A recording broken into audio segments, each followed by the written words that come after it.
Hi friends, स्वागत है आप सबका अपने चैनल जीके स्टडी में।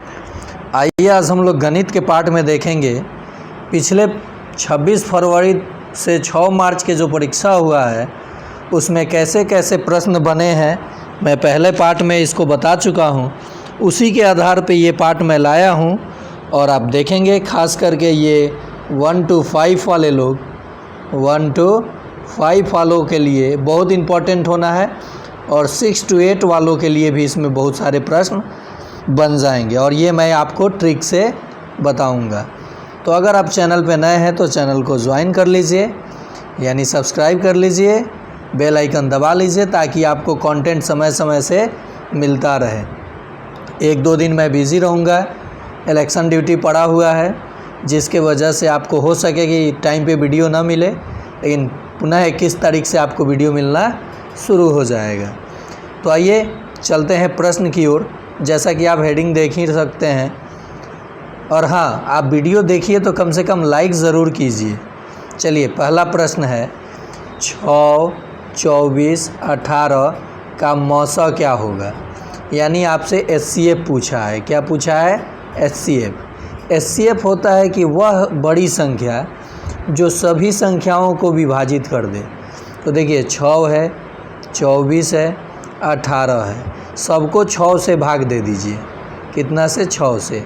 1 आएगा, 4 आएगा, 3 आएगा। ये सब डिफरेंट आया ना। किससे आपने भाग दिया? 6 से। इसके बाद कोई संख्या हो सकता है जो तीनों को काट दे? पहले हो सकता है लेकिन बाद में नहीं हो सकता है। तो 6 ही बड़ी संख्या है जो इन तीनों को विभाजित कर दी, तो यही इसका HCF हो जाएगा। ठीक है, आप लोग ऐसे भाग विधि से निकालते हो, टाइम लग जाएगा। चलिए नेक्स्ट प्रश्न देखा जाए। 4, 6, 8, 12 का लघुत्तम क्या होगा। तो आप लोग ये वाला मेथड शुरू कर देते हैं। हमें ये मेथड नहीं लगाना है, हमें ये बड़ी संख्या को उठा लेना है। तो 12 जब लिए होंगे तो 4 भी 12 में इंक्लूड हो गया होगा, 6 भी आ गया होगा। देखिए 12 के अंदर 4 भी आ गया होगा, 6 भी आ गया होगा। इस 8 में से 4 तो आ ही गया है, बचा कितना? 2। यानी यही आपका 24 इसका LCM हो जाएगा। देखिए जब भी ऐसे प्रश्न दे तो बड़ा संख्या को ले लीजिए और देखिए कि कौन छोटे संख्या है जो वो संख्या उससे कट जाता हो। तो 4 से ये पूरा कट जाता है, 6 से भी कट जाता है, 8 से नहीं कटता है। तो 8 में से 4 और ये 2। अब आप कहिएगा सर 2 से भी तो कट जाता है। तो 2 से कटता है लेकिन यहाँ 4 से ये कटा, 2 अलग बच गया ना। तो 12 दूनी क्या हो जाएगा? लघुत्तम 24। चलिए नेक्स्ट प्रश्न देखा जाए। दशमलव का गुना तो आपसे पूछेगा ही पूछेगा। 12 गुने 4 कर लीजिए, 48 लिख लीजिए। दशमलव गिनिए, 1, 2, 3, 4, 5, 6, 7। 2 अंक दे दिया है, दाहिने तरफ से छोड़िए अंक और कितने अंक के बाद डेसिमल होगा? 4 और 3, 7। तो 2 को दे दिया है, 5 को 0 लगा दीजिए। 4, 5। देखिए कहीं 5 को 0 है, ये आपका आंसर हो जाएगा। चलिए आपको 1 नंबर प्रश्न का कमेंट में जवाब देना है। 0.001 गुना 0.002। ऑप्शन ए है आपका 0.00002 और ऑप्शन बी है 0. ठीक है, 0.0002। आपको कमेंट में जवाब देना है कि इसका आंसर क्या होगा। चलिए नेक्स्ट प्रश्न। ये प्रश्न गलत है, ये होना चाहिए 0.1। प्रश्न तो सही है, ऑप्शन नहीं है, का वर्गमूल होना चाहिए। तो इसे हम लोग देखिए ऐसे दशमलव वाला वर्गमूल हम लोग कैसे निकालेंगे। जो अंक दिया है लिख लीजिए। दशमलव के जगह पे 1 कई गो अंक है? 2 गो। अब इसका मुझे क्या करना है? वर्गमूल निकालना है। तो 16 किसका वर्ग है? 4 का। और 100 किसका वर्ग है? 10 का। 4 को 10 से भाग दीजिएगा तो आंसर क्या आएगा? 0.4। ये आपका आंसर हो जाएगा। तो 2 नंबर प्रश्न का जवाब आपको कमेंट में देना है 0.25 का वर्गमूल क्या होगा? वर्गमूल क्या होगा? ऑप्शन ए है 0.05, ऑप्शन बी है 0.5। ठीक है, चलिए नेक्स्ट प्रश्न पे चला जाए। और हाँ, अगर आप देख रहे हैं, आपको अच्छा लग रहा है तो इसे कमेंट, शेयर, सब्सक्राइब, लाइक ज़रूर करें। एक घन में कितने शीर्ष होते हैं? देखिए घन, लूडो छक्का का पासा आप लोग देखें हैं, वो घन होता है। घन में शीर्ष कितने होते हैं आपको बताना है। तो देखिए जहाँ जहाँ ज्वाइंट है वो शीर्ष है। 4 नीचे दिख रहा है, 4 ऊपर दिख रहा है, यानी 8 शीर्ष होते हैं। भुजाएं कितनी होती हैं? 12। फेसेस कितने होते हैं? तो 6। तो इसमें क्या पूछा था? शीर्ष। शीर्ष कितना? तो 8। ये क्या हो जाएगा? किनारा यानी भुजा। और ये क्या हो जाएगा आपका? सतह। क्या हो जाएगा? सतह। समझ में आ गया? घन का आयतन क्या होता है? घन का आयतन क्या होता है? भुजा का क्यू। ठीक है, घन का वक्रपृष्ठ का क्षेत्रफल 4 गुने भुजा का स्क्वायर फार्मूला है। और घन का कुल पृष्ठीय क्षेत्रफल 6 गुने भुजा का स्क्वायर, क्योंकि 6 को पृष्ठ होता है। चलिए नेक्स्ट देखा जाए, खिड़की का आकार कैसा होता है? आकार वाला प्रश्न खूब पूछा जा रहा है। खिड़की आपका कैसा होता है? आयताकार होता है। आयत का क्षेत्रफल लंबाई गुने चौड़ाई। आयत का परिमाप 2 गुना लंबाई जोड़ चौड़ाई। आयत का विकर्ण लंबाई का स्क्वायर अंडर रूट जोड़ चौड़ाई का स्क्वायर। वर्ग का क्षेत्रफल भुजा का स्क्वायर। वर्ग का परिमाप 4 गुने भुजा। ये घन, घनाभ। घनाभ का आयतन लंबाई गुने चौड़ाई गुने ऊंचाई। आया समझ में? ये फार्मूला आप लोग याद रखिएगा। देखिए घनाभ का आयतन क्या होता है, लीजिए अभी मैंने बता दिया। इसका आप 3 नंबर प्रश्न मान लीजिए, कमेंट में जवाब दीजिएगा ए, बी, सी या डी। ओके, अभी मैंने पिछले क्वेश्चन में बताया घनाभ का आयतन। घनाभ का आयतन क्या होता है? चलिए वही प्रश्न रिपीट कर गया है। नेक्स्ट प्रश्न, आपको बताना है कि इन भिन्नों में से सबसे बड़ा भिन्न कौन सा है? तो 4/5, ठीक है, 3/4 या 7/10 या 9/10। ओके, सबसे बड़ा भिन्न हम लोगों को बता देना है। तो 0.8 आएगा यहाँ आपका आएगा 0.7, यहाँ आएगा 0.9। सबसे बड़ा भिन्न यही हो जाएगा। अब बोलिए क्यों?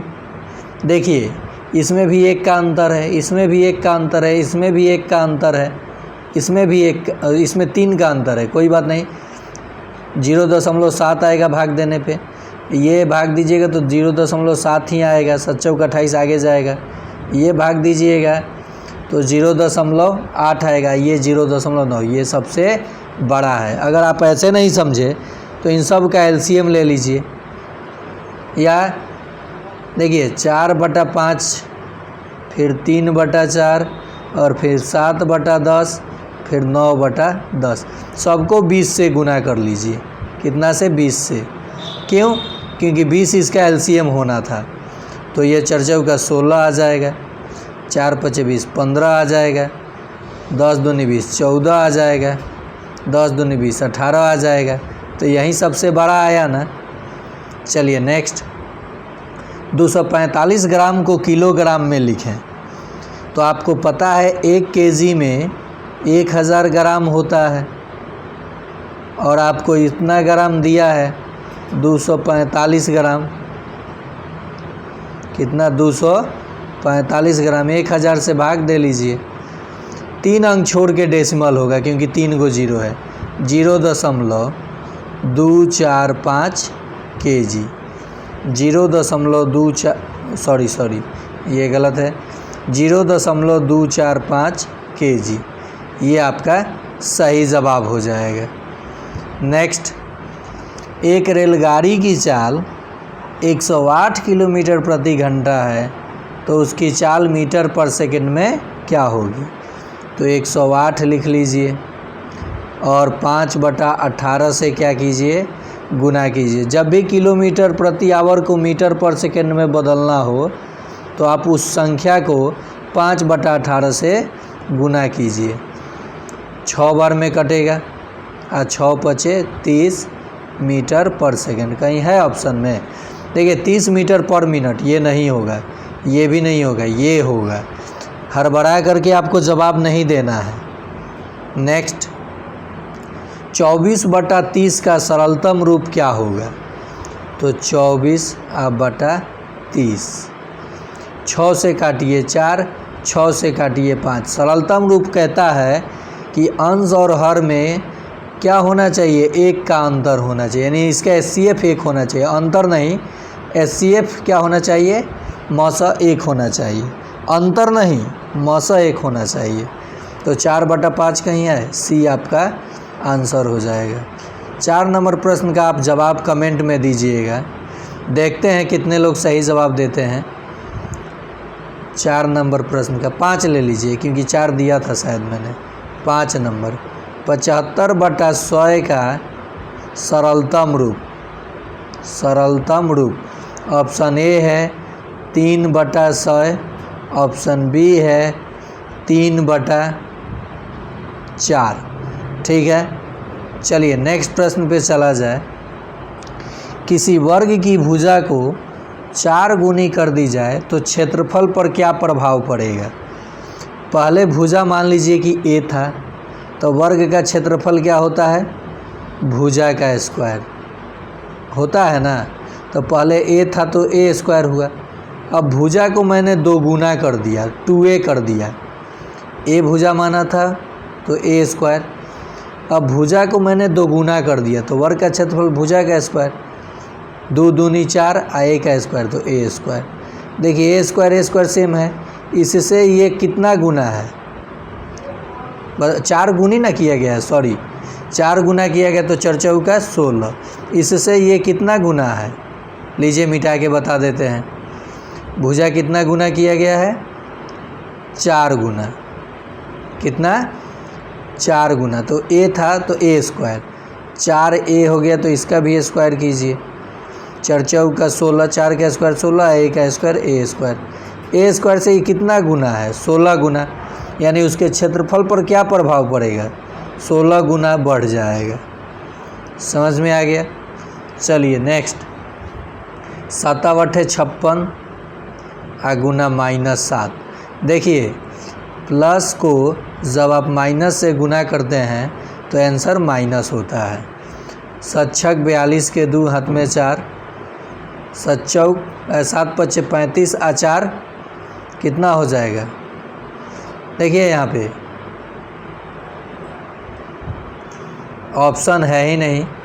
देखिए 7×6 42 के 2 हाथ में 4, 7×5 35 4 39, -392 होगा, या -392 बना लीजिए।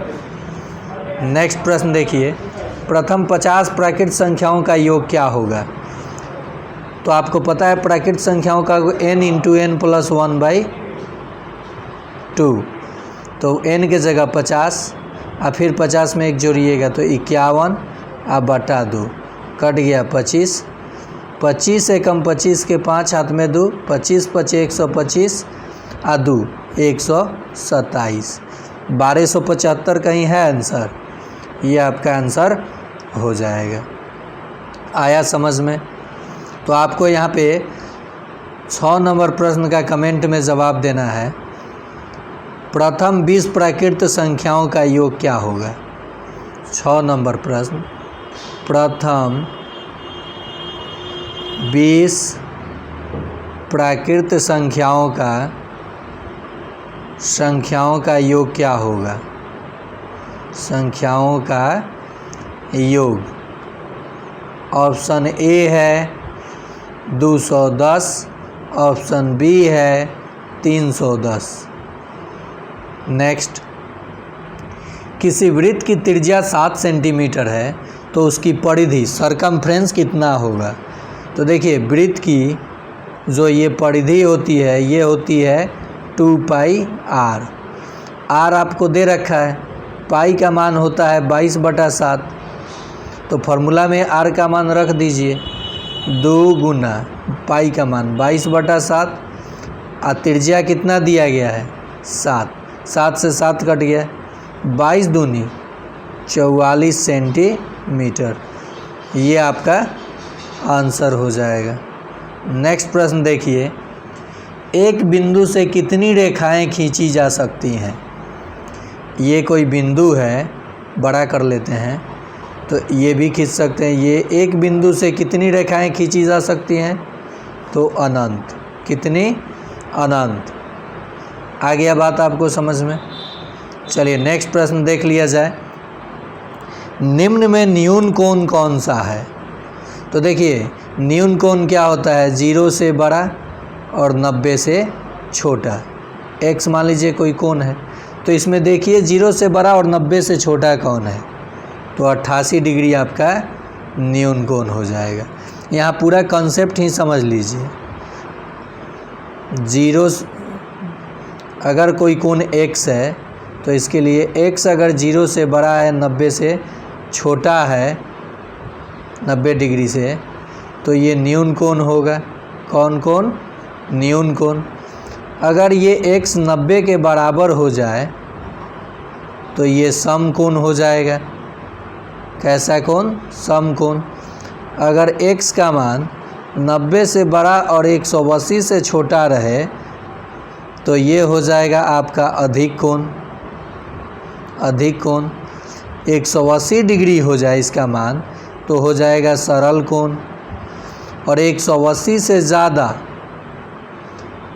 और 360 से कम तो ये हो जाएगा ऋजुपूरक कोण, और 360 संपूर्ण कोण। समझ में आ गया। नेक्स्ट देखिए, चतुर्भुज के चारों कोणों का योग कितना होता है। तो चतुर्भुज के चारों कोणों का योग कितना होगा, 360 डिग्री। आंसर सी हो जाएगा आपका। नेक्स्ट प्रश्न देखिए, पासा का आकार कैसा होता है। तो पासा के सभी सतह एक वर्ग होते हैं और 6 सतह होते हैं, तो यह एक पासा क्या होता है, घन होता है। आ गया बात समझ में। देखिए आपको एक चीज़ यहाँ एक्स्ट्रा मैं बता दूँ, ये अगर लाइन है, लाइन रेखा, तो इसका कोई अंत बिंदु नहीं होगा। रेखा की अंत बिंदुएं नहीं होती हैं। रे है तो एक अंत बिंदु होगा, एक तरफ ये कहीं भी एक्सटेंड किया बढ़ाया जा सकता है, और रेखा खंड के पास 2 अंत बिंदुएं होती हैं, तो इसकी लंबाई को आप लोग माप सकते हैं, बाकी इन दोनों के लंबाई को नहीं माप सकते हैं। ठीक है। और आपको कमेंट में एक 7 नंबर प्रश्न का कमेंट में जवाब देना है कि 3 के पावर -7, ये आपके टेस्ट के लिए प्रश्न रहेगा। 3 के पावर -8, 3 के पावर -9 और 3 के पावर -10 का मौसा क्या होगा। क्या होगा? ऑप्शन नहीं दे रहा हूँ, ऑप्शन इन्हीं चारों में से कोई एक है। लीजिए ए, बी, सी और ये डी। आप कमेंट में ज़वाब दीजिएगा, देखते हैं कितने लोग ये सवाल को बना पाते हैं। अगर हाँ पूरे वीडियो को आप देखे हैं तो लाइक ज़रूर कर दें। फिर मिलते हैं अगले पार्ट में ऐसे ही मैथ्स के कुछ प्रश्नों के साथ।